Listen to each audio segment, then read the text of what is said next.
So good afternoon, dear students. It's 20th May. The time is 5:15. Uh, we have already discussed unit number 1, where we gave you an introduction about the different life skills, and we had a discussion on, an overall discussion on life skills. Now today, in unit number 2, I have chosen, there are rather 5 life skills in that unit. I have chosen 2 of them. One is, I will share the screen with you so that you will come to know about the topic.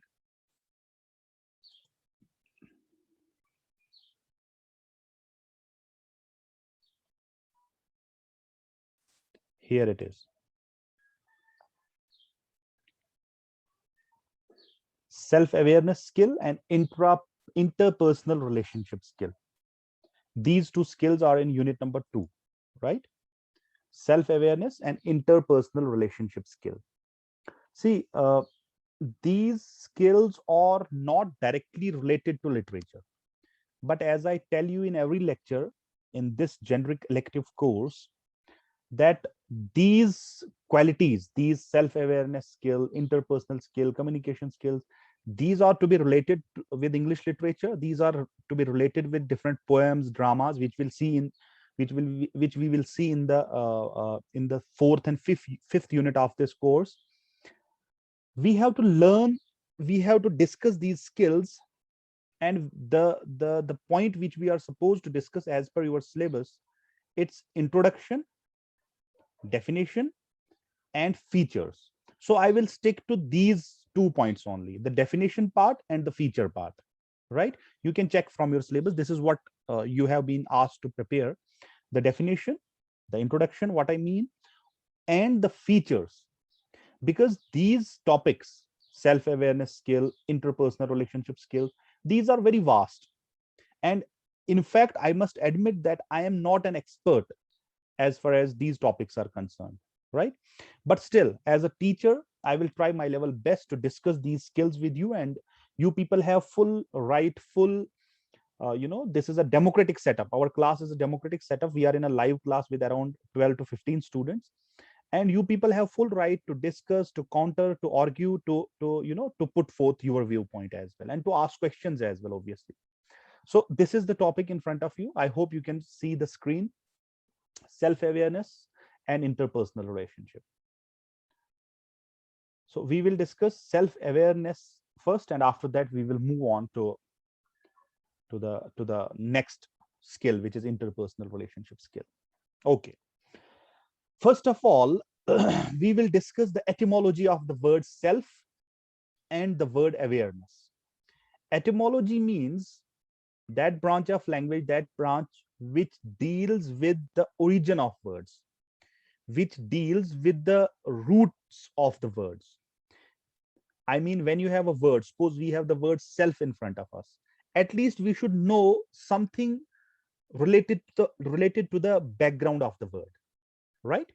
Like we have another word, awareness. In the same manner, we should at least know about the word aware, because basically the word is aware, the root word is aware, right? So this is what etymology is, the origin of the word. When we study the origin of the words, the roots of the words, it is called etymology.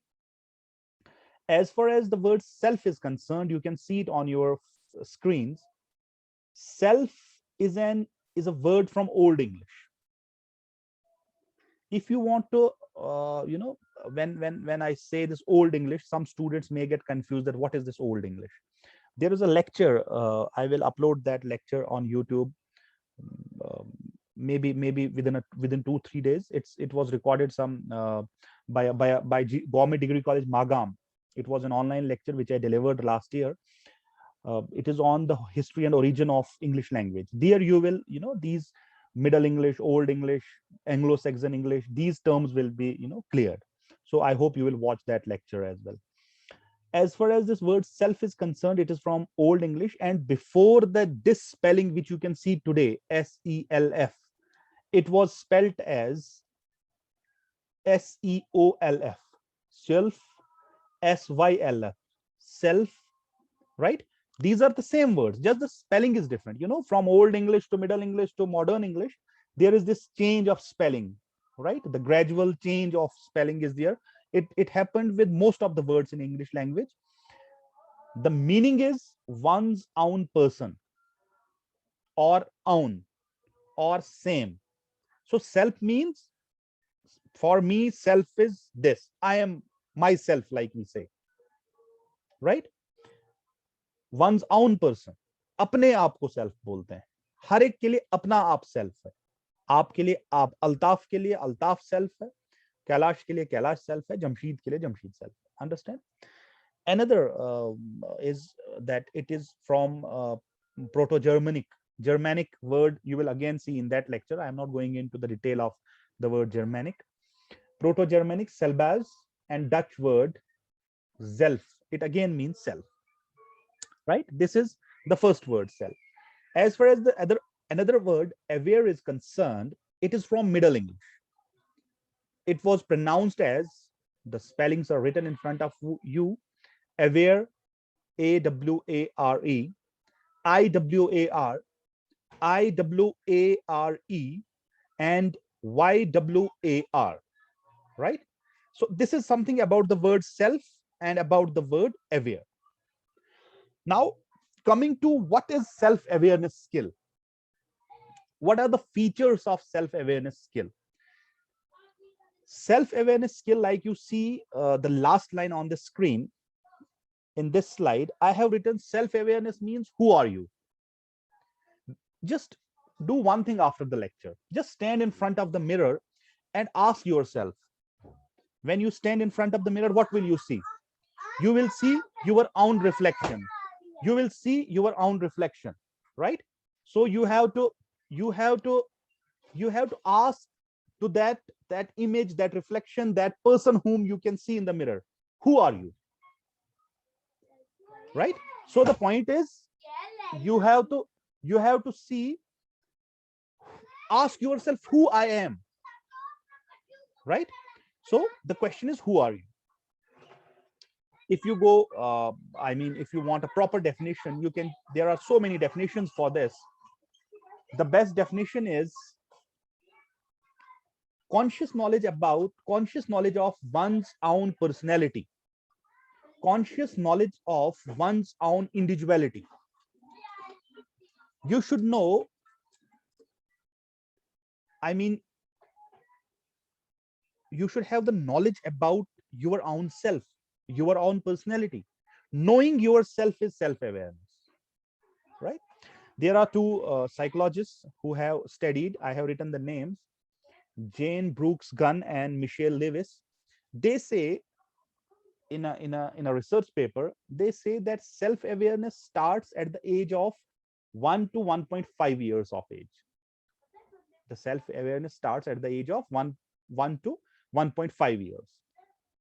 It means a small child, an infant who is just 1.5 year, I mean 12 months, 13, 14, 15 months old, he starts growing self-awareness.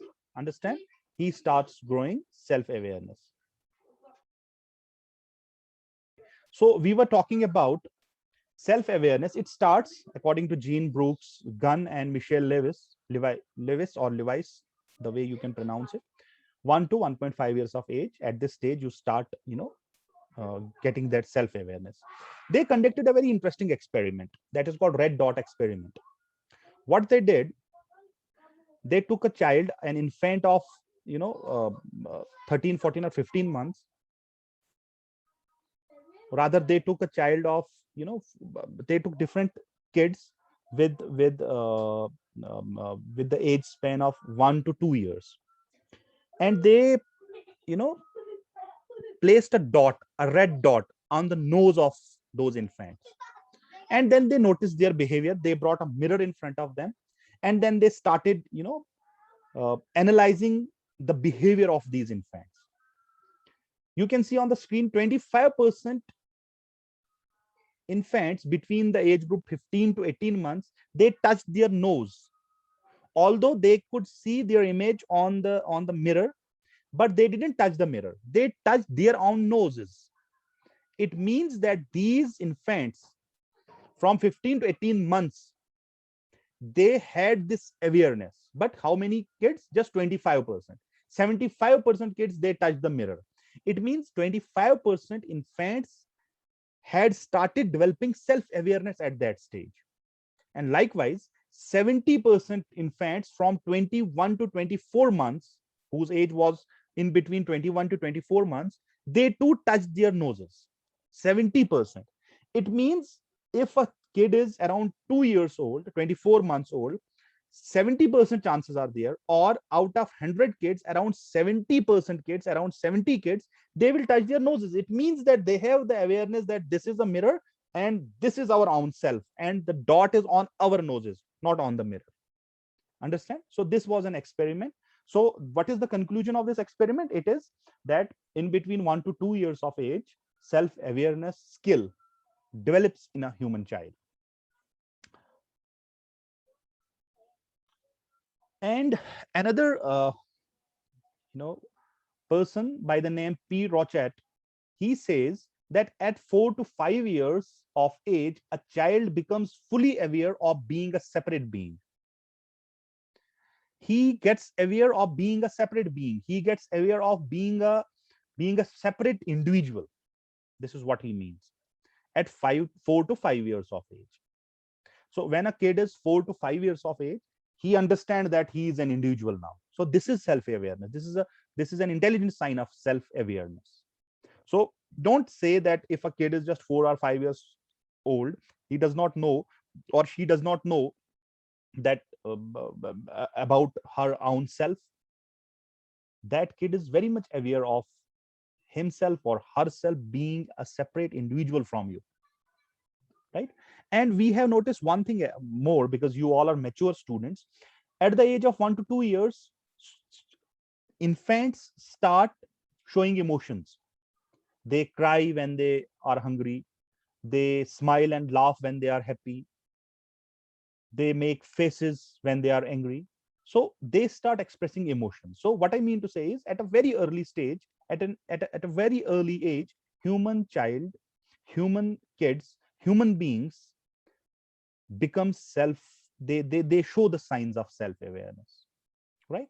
And it is said, although it's not confirmed, and there can be some other theory related to this, what I have written on the in the fourth line, in the third point on this slide, self-awareness mostly depends on anterior cingulate cortex located in the frontal region of the brain. So this concept of self-awareness, it develops in the part of the brain which is on the anterior, on the frontal region, on the front side of the brain, that is called cingulate cortex, right? And in a healthy adult, when there is a human being who is adult, I mean adult, 15, 17, 20, 25 years old, the level of self-awareness varies. You cannot say that every human being has same level of self-awareness. No, it's not so. There is difference in that. Some people are more intelligent, they are more self-aware, and some are they are not so self-aware. They live in a different world. So now we will move on to the features of self-awareness. Self-awareness, the first important feature is you should be able to recognize yourself, जिसको हम उर्दू में कहेंगे अपने आप को पहचानना, right? So you should be able to recognize yourself. You should be able to manage your emotions. See, the difference between an animal and a human being is that we do not show our emotions on roads. If we show emotions on roads, we are animals, we are not human beings. But unfortunately, nowadays, lynching is done, lots of such activities are being done on our roads and streets, that we can say that we are not good human beings. But management of emotions is a sign of self-awareness skill. Then another very important feature is we have to know our strengths. What are our strengths? I dream of, suppose I am a human being, I am class 10th pass, and I dream of becoming a scientist, or I dream of becoming a pilot, but I keep sitting in my bedroom. So one should first know one's strengths, and then he should accordingly move on in his life. And then more important point is to know your weaknesses. to know your weak points. Strength is one thing. You have the strength. You are a hardworking person. You are very efficient. You are very sharp. You are smart. You are good looking. That's fine. But there are some weaknesses in a human being as well. Not every human being has strengths only. So recognition of those weaknesses is a sign of self-awareness. And there is nothing bad in, recognizing your weaknesses. There is nothing bad in saying that I am, or see, it's obviously good to work on your weaknesses to improve them. But then you should, first of all, you should be able to identify the weaknesses in you, the weak points in you. And then we should have the awareness of one important thing, that is we should have a meaningful life, a purposeful life. Meaning, life without purpose is, it's a wastage, a sheer wastage. So you should have a purpose in life, an aim. There should be a destination. There should be a dream. You have to dream. Only then your life will become meaningful and purposeful. Treating yourself well. This is very important for you people, because you are all young people. Treating yourself well. I will give you an example. I have seen people who take a blade and cut their arms. Young men and women doing that. I have seen people writing names of their boyfriends and girlfriends on their hands. I have seen boys cutting their hands and writing the name of a girl in blood on a piece of paper. What is that? Or I have seen young men, when they have a problem, they start smoking, they start drinking, and they start inflicting pains to their own bodies. They take, this is very strange. They take a pleasure out of that pain. Although it has a psychological background, it has definitely, there is a background to it. But we should learn, if we are self-aware, we should learn to treat ourselves well. If you treat yourselves well, if you treat yourself well, people will treat you well. Remember that. अपने आप की इज्जत करो, अपने आप का ख्याल रखो, लोग भी ख्याल रखेंगे. This is what this point means. Treating others well. Now, when you treat yourself well, treating others well is also very important. It's not like every time you will give all the space to yourself, every time you will take care of your body, yourself, but you won't take care of others who are around you. That is not done. That too is bad. You should take care of yourself, but you should take care of others as well. One very important point is willing to learn. I have seen students getting complacent after they, study 3 or 4 books. So getting complacent is it's a sign of deterioration. So one should be willing to learn. See, I have done PhD in English, right? I have studied in one of the best universities of the country, Aligarh Muslim University. But it never means that I am complete. I am a complete teacher. I am a perfect teacher. No, not at all.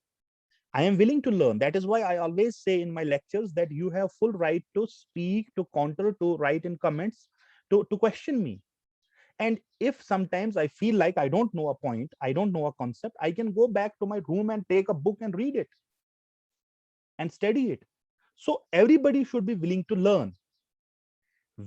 The willingness to learn is a sign of, good human being. It's a sign of being a good teacher, a good student. So you should be willing to learn, relearn. Sometimes you learn a concept which is not correct. You may learn it formally in a classroom. You may learn it informally from the people around you, from the environment, from the society.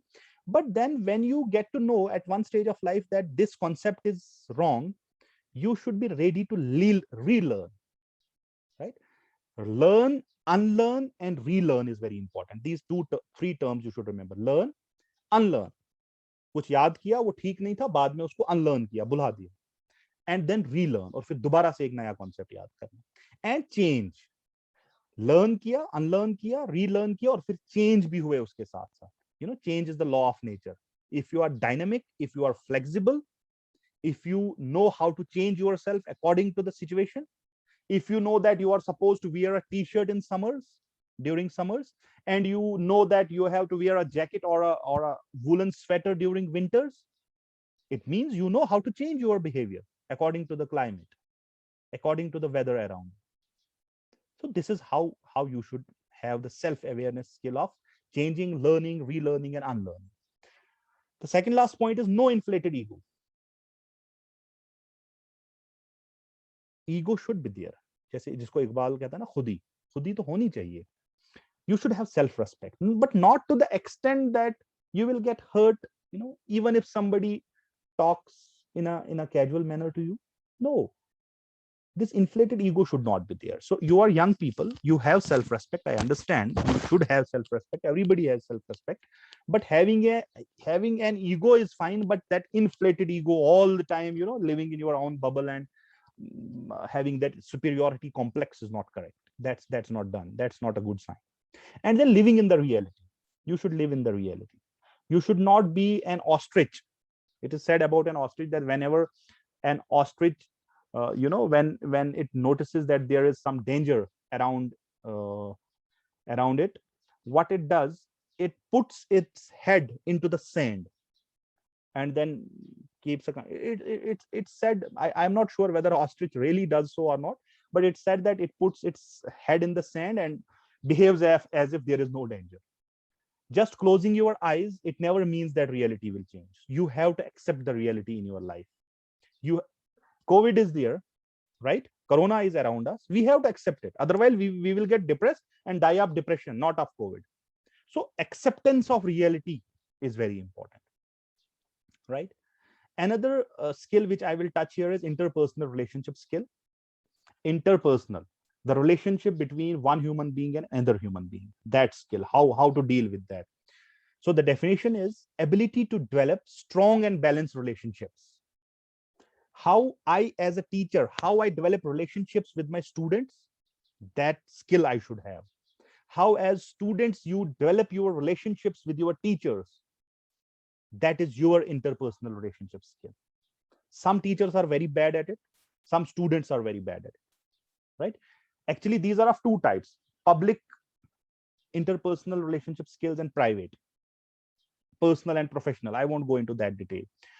Or another way of defining this interpersonal relationship skill is skill or skills required to effectively deal with the people around. How you deal with the people around. See, I work in a college, I have colleagues, there are peons, there is a clerk, there are other non-teaching staff members, there is a principal, there are my seniors, my juniors, right? There are students. Some students are very good, some are very hardworking, some are very careless. So I have to manage with all of them.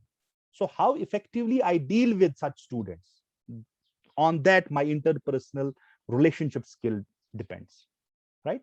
Both in personal means in your family, how you deal with your brother, your sister, your father, your mother, your wife, your kids, and in professional, like I gave you the example of a college, right? So the skill to effectively deal with the people around you, both in personal or professional life, both in social or political life, or whatever life you have, right? So it is actually human to human relationships, and it is based on sympathy, it is based on intimacy, it is based on commitment and honesty. These 4 points are very important: sympathy, intimacy, and commitment, and the last one is honesty. Now we will have a brief discussion on the features of interpersonal relationship. These are very, very clear. The points are very clear. There is nothing very tough about them. They are in front of you on your screens. Care about others' feelings. You should care about others' feelings as well. Your own feelings are very important, but you have to take care of the other person's feelings as well. Collaboration with other people. You should be able to work in a group in a collaborative manner. Department of English organizes an essay writing competition in collaboration with the Department of Zoology or the Department of Psychology, right? So these collaborative works are more effective. One individual cannot do so much of work. If 3-4 individuals combine together, their efforts will give you good results, better results. Clear verbal and non-verbal communication. You should have clear verbal and non-verbal communication with the other person. Management of conflict. There are conflicts in both personal relationships and in professional relationships. I can have a conflict with my boss. I can have a conflict with my wife. I can have a conflict with my son. But how I manage those conflicts, that is a skill that we should develop. Flexibility and acceptance of others' viewpoint. It's not that your viewpoint is always important. It's not that what you say is final. No, you should give space to other people's opinion as well. you should at least, in the next slide we will talk about that. So when other people speak, see, we have a meeting of 10-15 faculty members in a college. It's not that I am the most intelligent or somebody thinks that he is the superior one and whatever he says is final. No, no, not at all. You should have the flexibility, you should have the acceptance power, you should accept others viewpoint as well, and then come up with a conclusion, then come summarize everybody's viewpoint. Some viewpoints may not be practical, that's a secondary issue, but we should respect other people's opinion as well. And the last slide is teamwork. We have already discussed it. We should believe in teamwork, only then we can have a good relationship both in professional and private life. Like take an example of a family: father, mother, son, daughter, right? Small kids, grandkids, they all work in a team. Only then a family runs successfully. Likewise, a college, an institution, and an office, you have a boss, then you have a subordinate staff. You have, like in a college, you have a principal, you have teachers, then you have non-teaching staff. Everybody has his own work, then there are students. So a teamwork is what is expected from those people who have good skills as far as interpersonal relationship is concerned. Tolerance, not getting angry easily. Sometimes you are very tense, but then you have to tolerate the other person. Only then that relationship can be maintained. Socializing skills, how you socialize with people, how you behave with people, how you talk with people. You know, when I left Government Degree College Doda, students came with lots of gifts. What is that? That is interpersonal relationship. They want to maintain a relationship with me. I want to maintain a relationship with them. I was offered a cup of tea, some staff member offered me a juice. What is that? That's socialize. Giving gifts, meeting, greeting each other, saying goodbye, talking to some friend or somebody whom you see after a long time. Then you should learn to listen. It's not always that like I am speaking now, it's a lecture, it's a kind of monologue. But once in the classroom, we have to give time to the students as well. All right. And the last is value the relationship. We should value the relationships. See, some of you are married. These days, divorce rates are, going up at an alarming state, because we are not able to value the relationships. We see kids leaving their parents. We see a husband leaving his wife. We see a wife leaving her husband. What is that? We are not able to value relationships. We see we have a very good friend, but just because we got into a small, conflict, we leave that friend forever. We forget that we are friends for years. We forget that we are together since our school days. So we don't value relationships. So that is why there is so much of, there are crises in the world today, right? So these are some of the features of interpersonal relationship. I end here with this quote in front of you: let us not look back in anger. Let us not look back in anger, nor forward in fear, but around in awareness. पीछे क्या हुआ छोड़ दो, उससे सीखो और आगे चलो. आगे मत सोचो, फ्यूचर का मत सोचो, डर जाओगे. डर के मारे आगे नहीं सोचना है, और आगे फ्यूचर को सोच सोच के डरना नहीं है. ठीक, बल्कि अपने आसपास देखो और अवेयर हो जाओ, कॉन्शियस हो जाओ, प्रेजेंट में जीना सीखो. पास्ट और फ्यूचर को बाद में देखेंगे, right? And besides that, there is one very important point, because corona cases are increasing day by day. I have written you already know that I have written that wash your hands regularly, don't go out unnecessarily, wear mask, maintain social distance, maintain physical distance. Social distance, saying social distance, I feel it's incorrect. I don't know, I'm not sure about it. And spend quality time with your family, because you have this is you are getting a chance to sit with your family. So maintain a good relationship with your family, with parents. Sit with your grandparents, sit with your son, sit with your father, mother, wife, husband, and enjoy the time, because we don't know what will happen in future. Thank you. Thanks a lot.